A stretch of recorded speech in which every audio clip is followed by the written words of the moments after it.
Welcome back guys, let's continue with our chapter.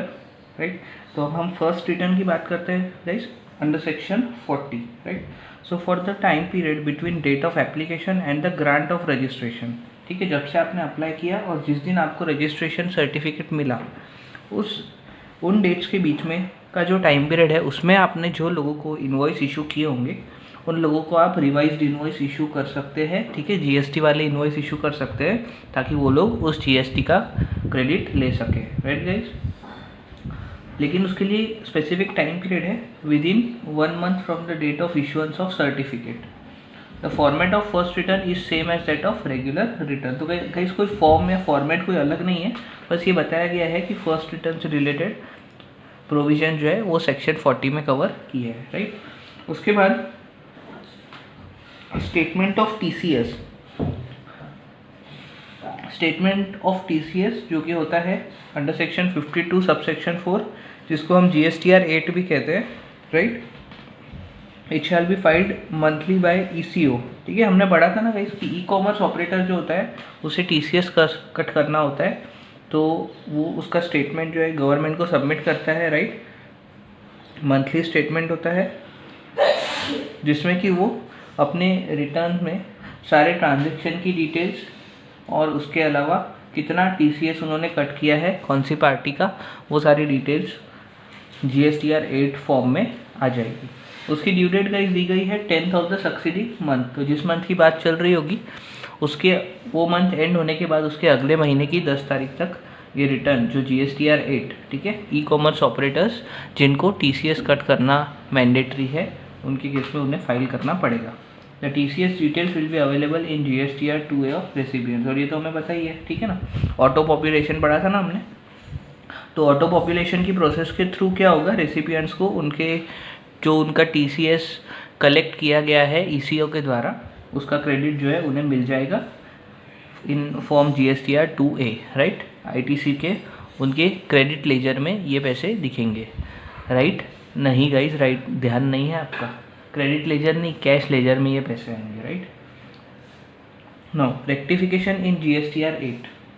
GSTR 8 में अगर guys कुछ mistake हो जाती है तो उसे रेक्टिफाई किस तरीके से करेंगे, एनी एरर और omission discovered by ECO should be rectified in GSTR 8 to be filed for the month in which discrepancy is notified. तो गाइस जब भी आपको ये एरर या डिस्क्रिपेंसी पता चलती है उस महीने के रिटर्न में आप उसे रेक्टिफाई कर सकते हैं। Rectification not allowed after, again time limit वही है कि जिस ईयर का से रिलेटेड रेक्टिफिकेशन है वो ईयर एंड होने के बाद अगर सितंबर मंथ का रिटर्न जो है वो फाइल हो चुका है तो उसके बाद रेक्टिफिकेशन नहीं हो पाएगा। राइट, तो so the rectification is not allowed after the due date of return of September month of next financial year filed or the actual date of filing the annual statement. Okay, that is GSTR 9B, whichever is earlier. Right, उसके बाद में एक important concept हम लोग पढ़ते हैं annual return and annual statement. Okay, so annual return की बात करते हैं। annual return, annual statement, जो TDS TCS वाले रहेंगे वो annual statement फाइल करेंगे और नॉर्मल लोग जो रहेंगे, नॉर्मल रजिस्ट्रेशन वाले जो रहेंगे वो लोग क्या करेंगे, annual return फाइल करेंगे। Who shall furnish all the registered persons except, ये देखिएगा इस all the registered person except CTP, NRTP, ISD and TDS TCS persons. Right, now due date 31st December of the next financial year। तो annual return की due date दी है 31st December of next financial year।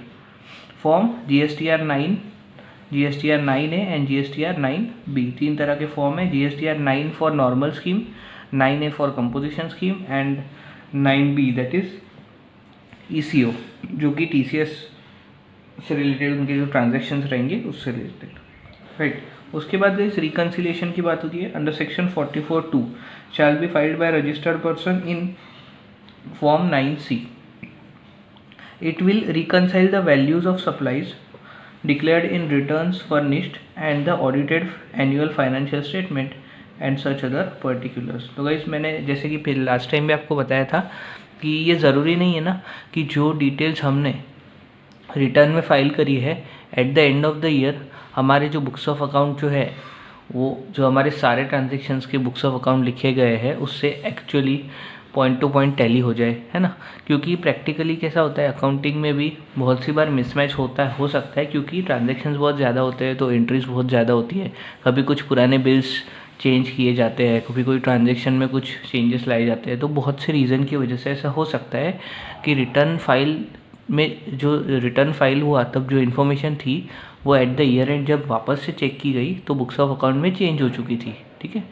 तो in that case आपको क्या बनाना पड़ता है, reconciliation बनाना पड़ता है, जो कि हम सबमिट करते हैं अंडर सेक्शन 44(2). ओके, यस, जिसका फॉर्म होता है फॉर्म 9C। उसके अलावा और एक लास्ट बात का है फाइनल रिटर्न अंडर सेक्शन 45, ठीक है। So to be furnished by registered person whose registration is surrendered और कैंसल्ड। तो अगर आपका रजिस्ट्रेशन सरेंडर या कैंसिल हो रहा है तो फिर आप GSTR 10 फॉर्म में अपना फाइनल रिटर्न फर्निश करते हैं, right. To be filed within 3 months of the date of cancellation और date of order of cancellation. तो जो भी इफ़ेक्टिव डेट है वहाँ से 3 महीने के अंदर आपको यह रिटर्न फाइल करना होता है, अपना final return, last return, right, whichever is later. तो मतलब मिनिमम 3 महीने का टाइम तो मिलेगा ही मिलेगा, ऑर्डर से हो या डेट ऑफ कैंसलेशन से हो, whichever is later. Okay, now rule 82, the details of inward supplies of persons having UIN। अब गाइस ये UIN मैंने आपको बताया था, example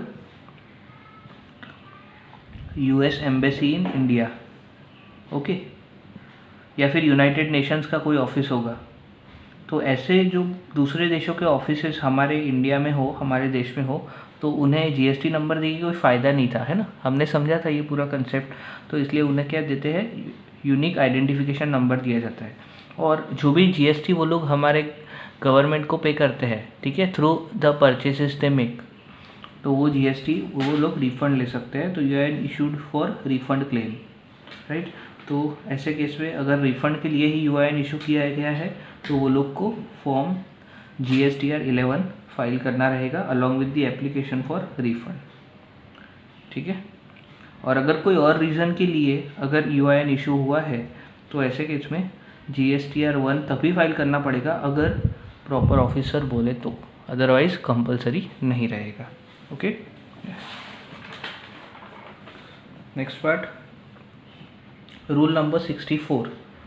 Now rule number 64, the return of persons providing OIDAR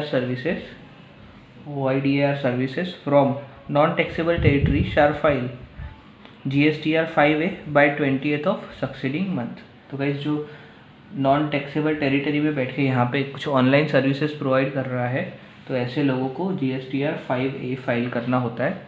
due date वही है 20th, जो 3 week की ड्यू डेट है वही ड्यू डेट यहाँ पे भी दी गई है।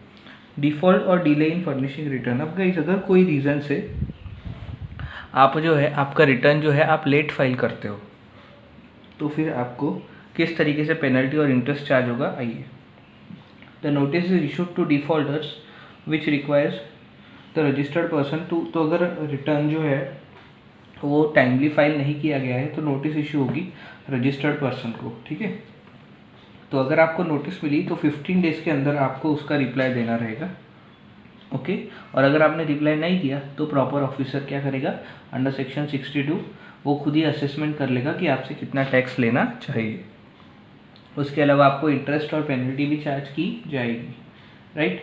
And the late fees in filing return. और अगर आपने उसके अलावा आप क्योंकि रिटर्न आप फाइल करते हो, खुद से ही फाइल करते हो पर लेट फाइल करते हो, तो इन दैट केस आपको 100 रुपीज़ पर डे की पेनल्टी जो है वो लग जाती है। अब गाइस ये 100 रुपीज़ जो है वो सिर्फ CGST एक्ट के है, ठीक है। तो ऐसे केस में आप पेनल्टी तो लगेगी। अब कहीं भी CGST जाएगा तो SGST तो साथ में जाएगा ही, तो 100 rupees CGST and 100 rupees SGST, मतलब इफेक्टिवली 200 रुपीज़ पर डे की पेनल्टी जो है वो हो जाएगी, राइट। लेकिन ये पेनल्टी है ना to the maximum of 5000 for GST है, मतलब ultimately to the maximum of 10,000, ठीक है, दोनों मिला के। ये तो ही फीस गाइस नॉर्मल रिटर्न्स के लिए।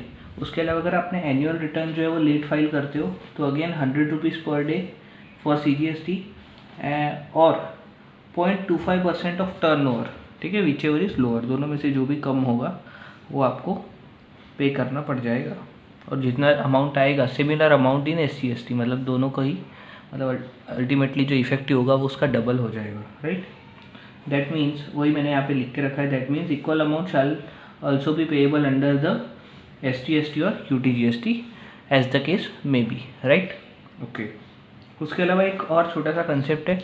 अब गाइस देखिए, जैसे कि ये नया GST का कंसेप्ट लॉन्च किया गया ना, तो अभी जो बिजनेसमैन है वो बेचारा बिजनेस करेगा या यही सब करता रहेगा? इतना टिपिकल डिफ़िकल्ट पहले तो समझने में डिफ़िकल्ट, उसके बाद में उसके रिटर्न्स फाइल करो, उसके लिए बुक्स ऑफ अकाउंट मेंटेन करो, ये सारी चीज़ें करने के लिए तो फिर बिजनेसमैन अपना बिजनेस कब करेगा, राइट। तो उसे अपना बिजनेस में फोकस करे और उसे रिटर्न्स फाइल करने में, टैक्स पे करने में कोई प्रॉब्लम ना हो, उसके लिए गवर्नमेंट ने एक स्पेशल कोर्स टाइप, जिसे हम कह सकते हैं, कुछ ऐसे लोग बताए हैं जो लोग ये बन सकते हैं, जो कि GST से रिलेटेड प्रैक्टिस सेट कर सकते हैं।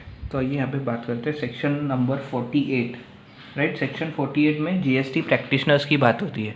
ये ऐसे लोग हैं जो आपको रिटर्न्स फाइल करने में, अकाउंटिंग, GST की अकाउंटिंग करने में, रिटर्न्स फाइल करने में, टैक्स पे करने में आपको हेल्प करेंगे।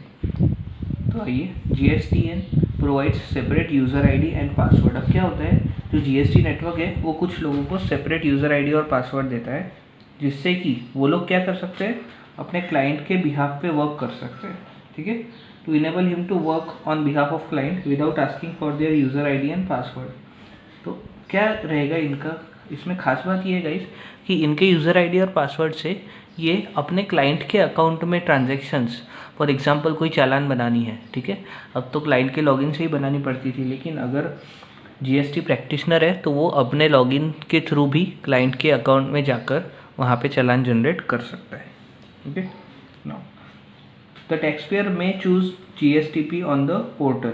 अ GSTP enrolled in any state or UT shall be treated as enrolled in other state or UT। तो गाइज ये कैसा रहेगा, एक बार आप किसी भी स्टेट में GST प्रैक्टिशनर बन गए तो आप ऑल इंडिया जो है as a GST practitioner work कर सकते हो, मतलब हर स्टेट में अलग अलग प्रैक्टिशनर बनने की ज़रूरत नहीं है, okay. Now the responsibility of correctness of any particulars furnished in return और other details filed by GSTP continues to rest with the registered person. Okay guys, तो अगर यहाँ पे, लेकिन इसका मतलब देखो, जैसे ही CA का काम होता है तो CA जो डेटा अपलोड करता है ऑन बिहाफ ऑफ क्लाइंट, तो इसका मतलब ये नहीं होता है कि वो डेटा अगर गलत निकला तो उसके लिए CA जिम्मेदार है। उसी तरीके से यहाँ पे GST प्रैक्टिशनर भी सिर्फ रिटर्न फाइल कर रहा है और उसको डेटा देने वाला तो रजिस्टर्ड पर्सन ही है, ठीक है। तो अगर ये डेटा गलत निकलता है तो GST प्रैक्टिशनर के ऊपर इसकी लाइबिलिटी नहीं रहेगी, okay. Registered person before confirming should ensure that the facts mention in return are true and correct. तो यहाँ पे बोला गया है कि रजिस्टर्ड पर्सन को ये ख्याल रखना चाहिए कि जो रिटर्न भरे जा रहे हैं, इवन तो रजिस्टर्ड पर्सन GSTP के थ्रू भरे जा रहे हैं, पर जो इन्फॉर्मेशन सबमिट की जा रही है वो सही है या नहीं, राइट। तो दैट इज़, वो उसे चेक करना रहेगा। Failure to respond to request for confirmation is treated as a deemed confirmation. उसके अलावा गाइज, अगर अभी इसमें क्या होता है गाइज, GSTP जो होता है, GST प्रैक्टिशनर, वो अपने ID के थ्रू क्लाइंट के ID में, ठीक है, क्लाइंट के ID में रिक्वेस्ट भेजता है कि आप मुझे एक्सेप्ट करो as a GST practitioner, right. तो एक्सेप्ट करेंगे, एक्सेप्ट ऑन GST नेटवर्क, मतलब जो GST नेटवर्क में जो उनका लॉगिन ID है वो लॉगिन करके बाद में वहाँ पे एक्सेप्ट कर लेंगे कि ये हमारे पर्टिकुलर GST प्रैक्टिशनर है जो हमारे बिहाफ पे कुछ जो रिटर्न्स भरना है या जो इससे GST के कंप्लायंस से रिलेटेड वर्क है वो हमारे बिहाफ पे कर सकते हैं, ठीक है। और अगर ये एक्सेप्टेंस ना दिया जाए तो, अब गाइस देखो, यहाँ से रिक्वेस्ट जा चुकी है लेकिन ये एक्सेप्टेंस नहीं दिया गया है, इन दैट केस भी ये कहा गया है कि हम अगर उस एक्सेप्टेंस को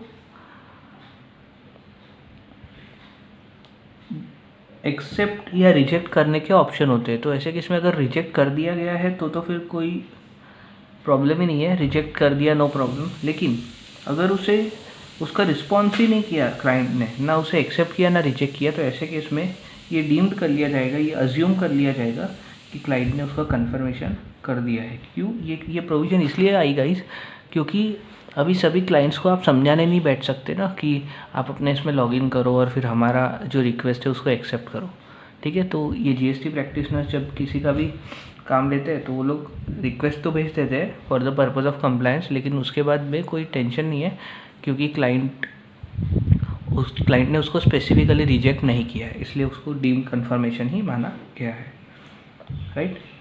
एंड लास्ट पार्ट गाइस हमारे रिटर्न्स के डिस्कशन में द इंफॉर्मेशन रिटर्न, एक होता है इंफॉर्मेशन रिटर्न। आइए section 150 and section 123, it is based on the idea of verifying the compliance level of registered person through information procured from independent third party sources. कुछ cases में guys जो department है, GST department है, वो लोग क्या कर सकते हैं, वो लोग किसी पर्सन की, किसी रजिस्टर्ड पर्सन से रिलेटेड डिटेल्स किसी थर्ड पार्टी से मंगवा सकते हैं। फॉर एग्जांपल मैं बैंक की बात करता हूँ। अब क्या होगा, उस रजिस्टर्ड पर्सन का जिस बैंक में अकाउंट होगा उस बैंक को जीएसटी डिपार्टमेंट ये बोल सकता है कि उस पर्टिकुलर पर्सन का बैंक अकाउंट स्टेटमेंट हमें दीजिए, क्योंकि हमें चेक करना है कि उसका कंप्लायंस सही है या नहीं, ठीक है। इसी तरह defective return shall be rectified with in 30 days of intimation by commissioner. उसके अलावा कोई रिटर्न में डिफेक्ट है तो कमिश्नर के इंटीमेशन के बाद 30 दिन के अंदर रेक्टिफाई किया जा सकता है, ओके ना। अब ये कौन सा रिटर्न समझ रहे हो गाइस आप, जिस थर्ड पार्टी से इन्फॉर्मेशन मांगी गई थी उस थर्ड पार्टी ने क्या किया होगा, गवर्नमेंट को रिटर्न फॉर्म में इन्फॉर्मेशन दी होगी, ओके। अब वो इन्फॉर्मेशन अगर गलत है, ठीक है, तो आप उसे 30 डेज के अंदर रेक्टिफाई कर सकते हो, ओके। और अगर आपने इन्फॉर्मेशन नहीं दी तो जीएसटी डिपार्टमेंट को, फॉर एग्जांपल हमारे केस में ये बैंक है, उस बैंक ने जीएसटी डिपार्टमेंट ने उनसे रिक्वेस्ट की कि किसी पर्टिकुलर रजिस्टर्ड पर्सन का बैंक स्टेटमेंट दीजिए, पर इन्होंने दिया ही नहीं, ठीक है। तो इन्हें क्या होगा, 100 रुपीज़ पर डे, ओके, और 5000 rupees which ever is lower की पेनल्टी उन्हें लग जाएगी, okay. So that is the concept of information return. जो कोई एक थर्ड पार्टी है, किसी रजिस्टर्ड पर्सन से रिलेटेड इन्फॉर्मेशन जीएसटी डिपार्टमेंट को दे रही है, राइट। तो यहाँ पे गाइज हम लोग हमारा रिटर्न्स वाला जो सेशन है, जो कि 3 पार्ट्स में हुआ है, वो यहाँ पे कंप्लीट होता है और हमने सारे टाइप ऑफ रिटर्न जो है यहाँ पे डिस्कस कर लिए हैं, right. See you guys in the next lecture.